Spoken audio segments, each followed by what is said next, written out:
please welcome Rebecca Costa. Thank you. Thank you very much. Thank you. Can you hear me fine in the back?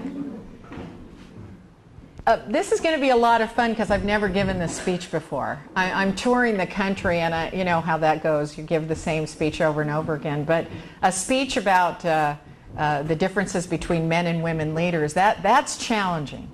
And so I was interested to see what I would come up with. And I struggled with this a little bit. So the first thing I do want to say before we get started today is to thank the organizers again. How about a big round of applause for the organizers of this event?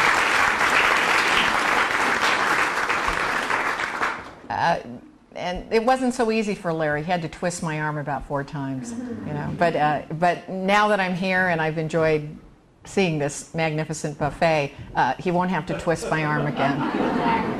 I'm going to ask all of the women in the room to do one thing, and that is I want you to take your hand out like this. Can you do that for me?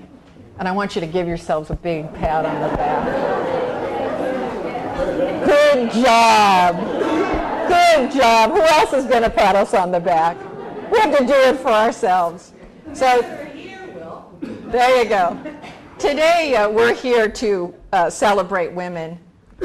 As you know from the introduction, I am a sociobiologist and I'm the author of The Watchman's Rattle. This book was a dark horse. For many of you, you might not know this. I didn't know it, and it's a good thing I found out after the book came out, that there are about 150,000 new titles of books that are released in the United States every year. So when you go to a publisher and you say, listen, I think there's a connection between evolution and current events. I think we're up against some evolutionary obstacles that have caused previous civilizations to collapse. Their eyes sort of roll back in their heads. And you think, okay, maybe not such a good idea. I should maybe write about a boy wizard or some vampires that fall in love. And I offered to work that into my book, but didn't go so well. Somehow I did capture some of the problems of our time, so the book took off. And before I knew it, I was touring the country and hosting a weekly syndicated radio program called the Costa Report, which, as Larry mentioned, is available here in Monterey every Friday afternoon at KSCO. By the way, I interview thought leaders from all over the world. I had John Bolton on my show, followed by Alan Dershowitz. I'm probably the only person brave enough to pull that off on radio. In any event, the first hour I interview a global thought leader and I do a long format. I talk to them for 1 full hour because I'm not interested in that 5-minute kind of thing they do on every single television and radio outlet. You know the thing. They do 3 speaking points, and they go from Fox to MSNBC, CNBC, and blah, blah, blah, blah, blah. And I'm not interested in that, but I'll tell you what, when you have them on for 1 full hour, they run out of material really fast. You get some good stuff. You actually start to have a conversation. So that's what I do. I interview them for 1 full hour, no questions in advance. You have to fly high with me, and you have to take a chance. And interestingly enough, if you go to my website, you'll see that we've had everybody from Ron Paul to the head of the Nuclear Regulatory Commission. And this week, I believe on this Friday, I have Vint Cerf, who was the person who discovered the internet. I know you think it's Al Gore. Was Vint Cerf. He was part of the DARPA program, and he's now a chief scientist at Google, and he'll be talking about where technology is going to be taking us. My book, The Watchman's Rattle, is about the problems we experience when the complexity that we have to manage exceeds the cognitive capabilities that we've evolved at any particular point in time. And when that happens, we get certain symptoms. Certain predictable symptoms start to appear. Now, I'm not going to have time today to go through the earliest signs of collapse. But I will tell you that one of the most dangerous symptoms is that there is mass confusion over our beliefs and empirical facts. Okay? And we can see this in the Mayan civilization. We can see it in the Romans. I'm now studying the collapse of the Ming Dynasty. By the way, there's a lot of people that are drawing an equivalency between where the United States is today and the Roman Empire. No, it's the Ming Dynasty. We have a lot of similarities in terms of debt, a shortage of silver, the kinds of things that brought that dynasty down after 300 years. The time frames actually look remarkably similar as well. So in honor of Women's Day today, I decided that we should talk about some facts, because there's a lot of garbage out there when it comes to stories about willful and very wise women. So the title of my speech today is, What Would the World Be Like with More Women Leaders? And I just want to begin by saying that this is a question that each of you in this room is going to have to answer for yourself. I don't presume to tell you what the world would or would not be like. So I'm going to do the next best thing. I'm going to share a few facts with you and then open it up for discussion, because that's one of the things that we women do very well. We collaborate and learn from each other. So for openers, I'm going to assume that there are very few of you that are neuroscientists who study the human brain. If there are any of you, please stand up, because I could use it.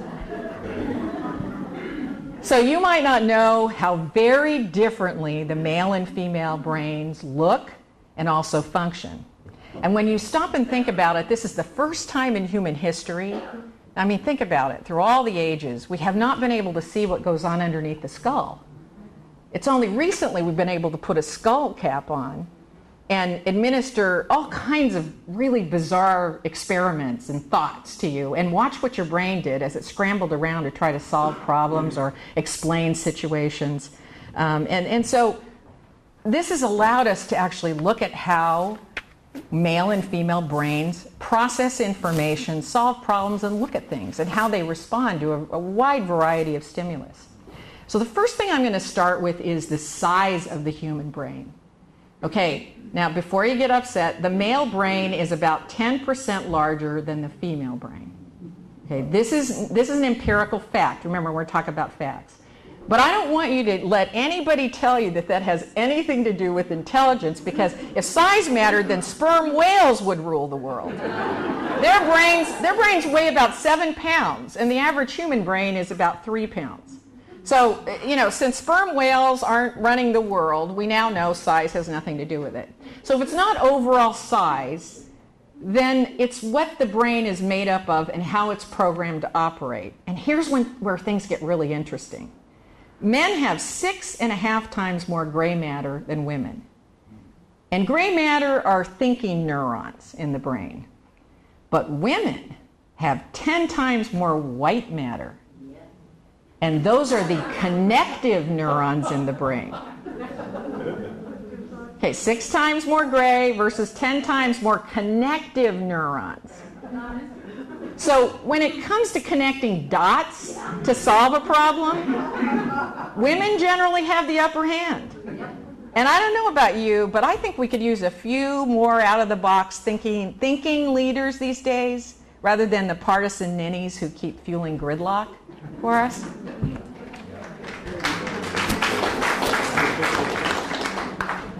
Even more important is the fact that the neurons inside a woman's brain are closer together, more compact, if you will. In fact, they're so dense that women have 12% more neurons functioning than men. Did you know that? You have smaller brains, but you have more neurons. And neurons are what matters. So the next time someone calls you dense, take a moment to thank them. Dense is good. Truthfully, when you think about dense brains and the fact that the neurons inside of a female brain are closer together, recent studies show that women have a natural ability to solve problems faster than men because our neurons are closer together. And for those of you in the audience today that are in education, you probably see this all the time, because girls are much more likely to finish tests earlier than boys. So you have to give the gentleman a little extra time. But by the way, the same goes for me back home. Sometimes it takes longer for men to see things clearly, so you have to allow for more time for them to come to the right conclusion. Anybody here experience that at home? Thank you. Next up is the frontal lobe. This is the area of the brain responsible for problem solving and decision making, and it is larger in the female brain. The frontal cortex and temporal areas are also more organized in the female brain, which is the reason that females have far better language and communication skills. When it comes to reading expressions, manipulating language, pausing to allow an actual interaction, Women trump men in all these areas. When we put skull caps on males and females and we ask them to listen to a novel being read, we see that men process language in their left brain, whereas females use both hemispheres.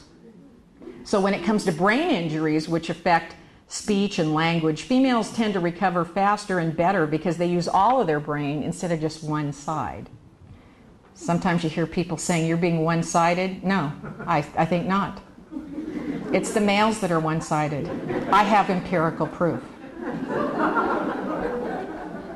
Frankly, I think we could use some better communication skills amongst our leaders today. There seems to be a whole lot of talking, not much listening going on, let alone empathy for the viewpoint of others.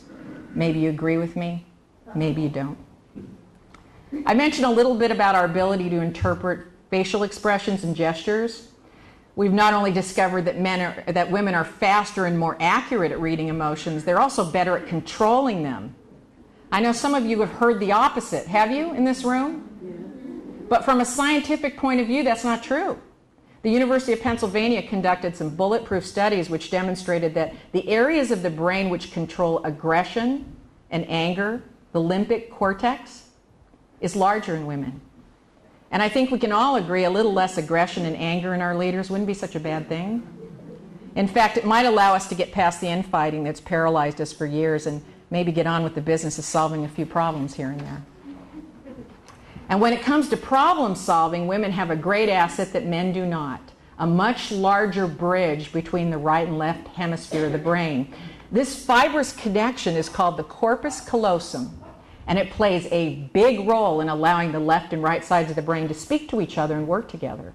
In fact, some scientists believe that this explains women's intuition, which appears to be a spontaneous collaboration between the left and the right hemispheres. By the way, the first evidence of differences between male and female brains occurs in the fetus at just 26 weeks. And the first big change we see is a larger corpus callosum in females. That's pretty significant. But to be fair, the male brain has a few advantages too. I am an equal opportunity biologist. So I feel obligated to point out that when it comes to spatial skills and navigating three-dimensional space, the male brain performs better. Women use the cerebral cortex to solve spatial issues, which doesn't do as good a job as the hippocampus, which men rely on. And this is the reason that women use landmarks to give directions. They say things like, turn left at the gas station. And men say, when you get to this road, turn east. Ever notice that? What the heck's east? Where am I? Right? I used to be able to figure out north and south because the ocean was on your left if you were going north. Then I went to Florida. Big problem. Okay. Men's brains are also better developed for mathematics. The inferior parietal lobule on the left side of the brain is much larger in men, and this was the feature that we discovered was abnormally large in Einstein's brain. And last but not least, when it comes to sex, the male brain works overtime. Big surprise. Here's what you might not know. After age 4, the hypothalamus, which plays a big role in mating behavior, becomes twice the size of this part of the female brain. After 4, they're already on it. And I don't need to tell you what kind of controversy that difference in our brains caused leaders like Schwarzenegger, Spitzer, Clinton, and Gingrich. Okay, we're in a church today, so I'm going to try to keep this talk clean, folks. Last of all, when we add the effect hormones have on decision-making during times of stress, we find that men are much more likely to adopt physiological fight or flight responses, whereas women have a tendency to lean toward tend and befriend responses. In a world that's quick to slap a sanction on a country or an individual, in a world that wages war at the drop of a hat, in a world that's grown so complex that even smart people are befuddled at what to do, a little more tending and befriending wouldn't be the worst thing that could happen. So I began my speech today by saying that you have to draw your own conclusion about how the world would be different if there were more women leaders. My job is just to give you a few facts about how our brains work and how we process information, solve problems, and resolve our differences. But if there's one conclusion we can draw from what science now knows, it's this. We bring unique talents to the table. They are not the same as those possessed by the males of our species. And in a troubled world in which we now live, it would be a shame to allow them to go untapped.